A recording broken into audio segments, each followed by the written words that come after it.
الصلاة والسلام على رسول الكريم وعلى آله وصحبه اجمعین وبعد۔ کل ہم نے سورہ قاف کی آیت نمبر 15 تک پڑھ لیا تھا، تو آج آیت نمبر 16۔ اعوذ باللہ من الشیطان الرجیم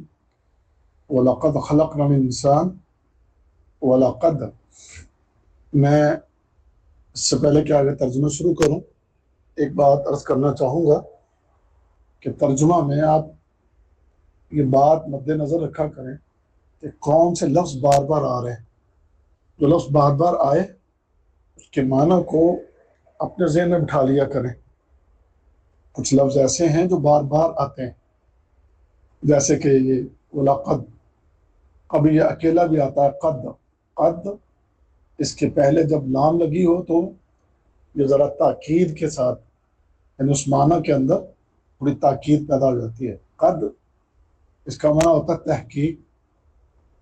یا اس کا ایک معنی کیا جاتا ہے بلا شبہ، اور جب اس کے ساتھ لام لگ جائے قد کے شروع میں تو پھر اس کے اندر، اس معنی کے اندر تھوڑی کہہ لیں کہ تاکید پیدا ہو جاتی ہے، اس لیے پھر ترجمہ یوں کر دیا جاتا ہے کہ بلا شبہ یقیناً، یعنی اس کے اندر زور پیدا ہو گیا اس بات کے اندر۔ تو وَلَقَدْ اور بلا شبہ یقیناً خلقنا۔ اچھا یہ بھی دیکھیے گا، یہ لفظ خلقنا یہ بھی بار بار آئیں گے۔ یہ لفظ خلق یہ لفظ ہمارے اردو میں بھی استعمال ہوتا ہے، تو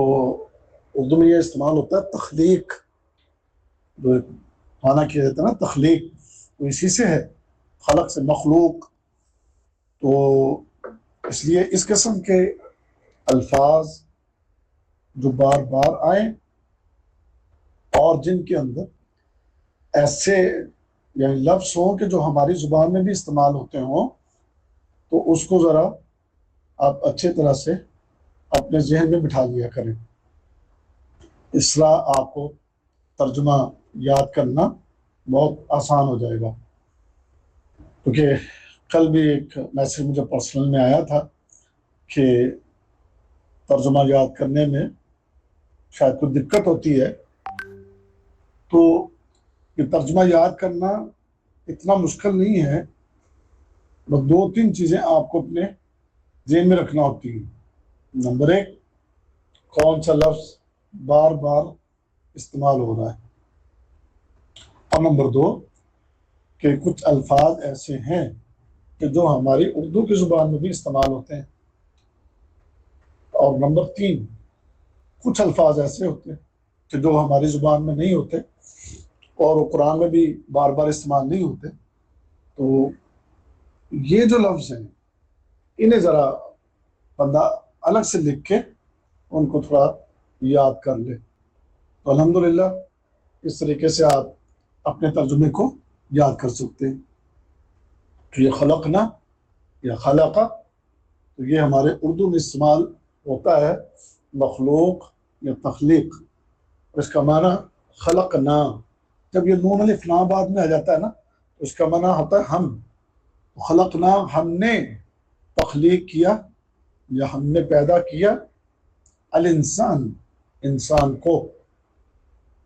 ونعلم اور ہم جانتے ہیں۔ اچھا اب آپ اس لفظ کو بھی دیکھیں، ونعلم، نعلم میں آپ پہلے نون کو چھوڑ دیں اور عین لام میم کو دیکھیں، تو یہ ہمارے اردو میں لفظ استعمال ہوتا ہے علم، سمجھ گیا نا، زیر زبر کے تھوڑے فرق کے ساتھ یہ ہماری زبان میں یہ لفظ استعمال ہوتا ہے۔ اور نون ہم نے پچھلے کورس میں آپ کو یاد ہو فعل مضارع پڑھا تھا، تو فعل مضارع کی 4 نشانیوں میں سے یہ ایک نشانی تھی شروع میں نون، اس کا معنی ہے ہم، تو وَنَعْلَمُ اور ہم جانتے ہیں۔ آگے مَا تُوَسْوِسُ، توسوس اردو میں یہ لفظ وسوسہ استعمال ہوتا ہے،